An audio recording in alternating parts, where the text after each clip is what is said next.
Now China is on their mind always. The problem is we never hear from China.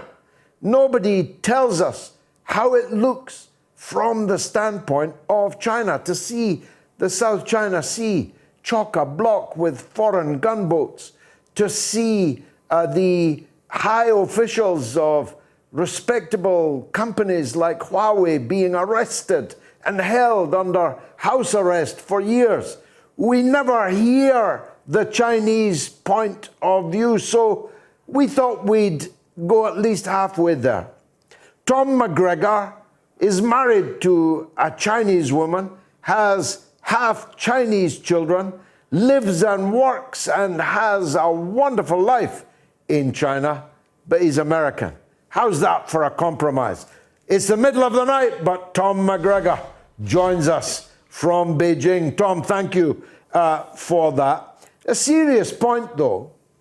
How does it feel in China when all around you in quadraphonic sound are messages of scorn, even hatred, threats, and allegations, and so on?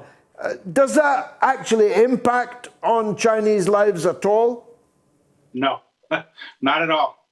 The reality of China is they're very accustomed to being the villain among many Westerners, among many countries around the world. They've been villainized for so long that they've just gotten used to it, and it's just a normal situation for them. The fact is you have all this rumbling and mumbling from all these Western governments saying how terrible China is, and has China changed? No. Have the Chinese people changed? No. So what's going on? Why is all this continuing? Well, the West simply just does not understand China. They think that if they do some criticisms, they threaten to do economic sanctions, they do any way to look China bad, that somehow China is going to cower and look weak and suddenly turn and change its government just to please the people who criticize them. No, that's not the Chinese way. Face issues are very important in China. So if they feel they are being bullied, they bully back. That's just the way it is here. What I mainly do is, yes, I do live here. I'm very happy here. But I try to tell people what the real China is, not as if I'm pro-China or I'm a Chinese person. I'm just trying to let people know that what they are doing in response to China is not working. Well, not working, to say the least. China now has a leader who I think by most tests is the strongest leader that they've had since Mao Zedong. He has taken the country on a slightly adjusted course, a bit more socialism, a bit less capitalism, a bit less tolerance for the frolics of the billionaires, even trillionaires. There are many of the many billionaires in China, of course. Not a fundamental change in the mixed economy, but if you like, a slight change of direction. And his position must be strengthened, not weakened, by open calls for regime change in semi-official Australian newspapers and in other august publications. They want rid of the Chinese president. That's going to make the Chinese even less likely to change course, isn't it? Certainly not. Things like that certainly don't work in China, like they didn't work in Russia and their efforts to push out Putin in Russia. The Chinese respond in a similar manner. The more their leader is criticized and treated in a bad way, the more they love their leader. And they just conclude that it's sort of like us versus them mentality. So the West, and also the West doesn't even make it a secret they're trying to do this. They say, oh, we need rules-based governance. We need rules that China will follow. But then I've actually talked to Washington insiders. I said, well, who's making the rules? Who's deciding the rules? Well, it's Washington. So how do you expect China to follow that if Washington is making itself the rules-based referee, the judge, jury, and executioner? It just doesn't work that way in China. And then you ask a lot of these people who are insiders or for whatever reason, they feel they don't need to compromise with China. They don't need to do anything about changing their positions. They're going to be strongly anti-China. Yet they struggle to understand that maybe the Chinese don't like that. They're not appreciative of their efforts to do regime change, to inform the Chinese how they need to live their lives and govern themselves. How does the West get it so wrong? And it's everywhere. It's in the media, it's in the political class. The Chinese ambassador, believe it or not, was banned from the British Parliament just the other day. The Canadian Huawei case. Why do they get it so wrong? Because as you pointed out at the beginning of this discussion, when you ask these critics, what has China actually done that has encouraged this wrath, this hatred, this aggression? Australia being a case in point. What did China ever do to Australia?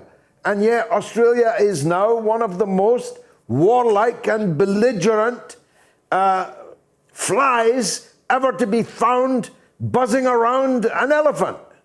Australia is a police state right now. Have you seen the videos? Yeah. You're not vaccinated, they put a gun to your head nowadays. Have you seen the videos on the streets?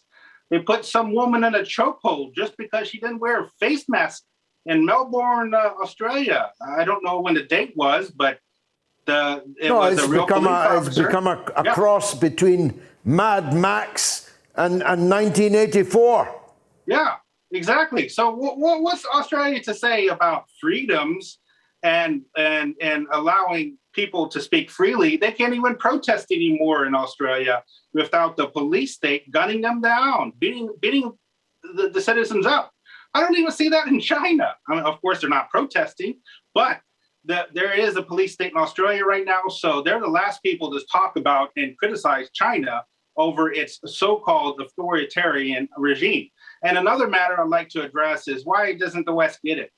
It sounds arrogant, but people need to talk to me. People need to talk to people like me who live in China, who work in China, who can explain China to the elites. I think what's going on is you have these elites who live in a bubble. They have these so-called ideas about China, and it will never change. And they do their articles in the media, or they are politicians giving speeches about anti-China. But so every once in a while, I will meet some of these people and I will ask them, where's your proof? Where's your evidence? They don't have it. They just are using talking points, anti-China talking points they've used their entire lives. Now, Joe Biden hasn't changed course.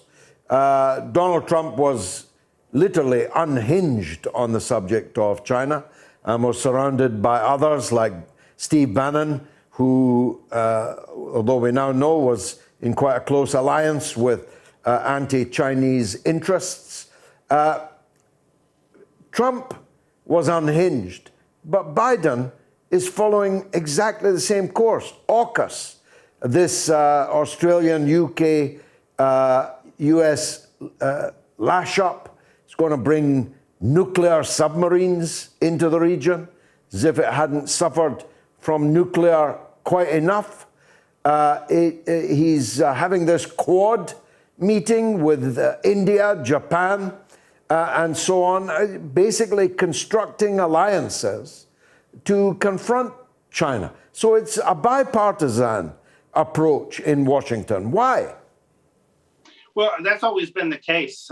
When I talked to the Washington Insider recently, I was also a bit surprised Biden is continuing on with the anti-China. And the Washington Insider said the Democrats are just as bad about anti-China as the Republicans are, just in a different way. So for the Republicans, it's about trade deals. It's about military issues. For the Democrats, it's solely about human rights. So they're actually, to be honest, the Democrats are even worse than the Republicans, because at least the Republicans are willing to negotiate. You may believe that Trump was unhinged. I agree. Bannon and Pompeo were disastrous on China policy. But Trump was looking for a better trade deal, and he was open to negotiations. And they were headed in that direction until Trump, unfortunately, and from my opinion, lost, unfortunately. And so Biden is just trying the same old of anti-China stuff. He's crashing in poll numbers. His numbers are so bad that from what poll numbers are saying, that if Trump was to run against Biden this year or anytime soon, he would totally trash Biden's chances of winning re-election. So Biden basically is just following a script, thinking that the anti-China way is going to somehow rescue his political fortunes, when in reality, it's actually making it much worse. Because by pursuing this type of tensions, you're going to create more problems on the global supply chains. China is not going to be so cooperative on economic cooperation deals with the West anymore if they tend to push back. The West also, they really care much about this climate change conference that's coming up in November. But are we really sure Xi Jinping is going to show up and sign on if the West continues to criticize China the way it's doing right now? I mean, I heard she may go, but you don't know. Maybe they might change their mind, realizing they're not going to get any benefits from it. Well, they might change their mind on something even more important. China has always had a no first use of nuclear weapon policy, unlike the United States, unlike Britain, unlike NATO. China has, as a matter, an article of faith, always said it will not be the first to use nuclear weapons in any conflict.